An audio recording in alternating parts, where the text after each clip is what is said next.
Aksu Belediye Başkanı Halil Şahin açılan macun semt pazarının ilk gününde Başkan Yardımcısı Hakkı Coşkun ile birlikte incelemelerde bulundu. Şuraya geldin de araba koyacak bir yer hemen yolun kenarında. Müşteriye yer ayırmak lazım. Kendi arabamızı kenara çekip. Şahin pazar esnafı ile tek tek sohbet ederek pazar hakkındaki öneri ve düşüncelerini aldı. Pazarımız çok güzel. Başkanımızın eline sağlık. Yani maşallah çok iyi bir iş başardı. Pazarımız çok güzel. Artı ben kendim yetiştiriyorum, kendim atıyorum. Yani yurt dışına yetiştireceğiz, akşam satılırız. Ben çıkıyorum güzel obaya, Çağlayan'a. Yani çok güzel. Burası daha biraz mükemmel.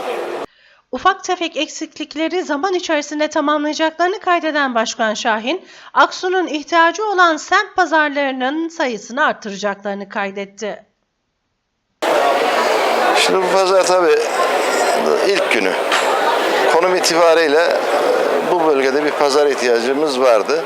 Tabii bizim önceliğimiz esnafımız ve pazara alışveriş yapmaya gelen halkımız Aksu'muza yakışır bir yerde alışverişini yapsın, ticaretini yapsın esnafımız diye düşünüyorduk.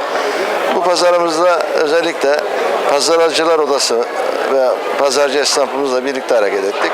Pazarcılar Odası'na da esnafa da teşekkür ediyoruz. Birlikte hareket ederek yapılmış bir pazar. Özellikle İsmail Öz Başkanımıza teşekkür ediyoruz. Çünkü maddi tarafını onlara sarmış olduk. Biz her ne kadar bir tarafından tutsak da işte birlikte hareket edildiği zaman neler yapılabileceğini Aksu'da gösteriyoruz dedik.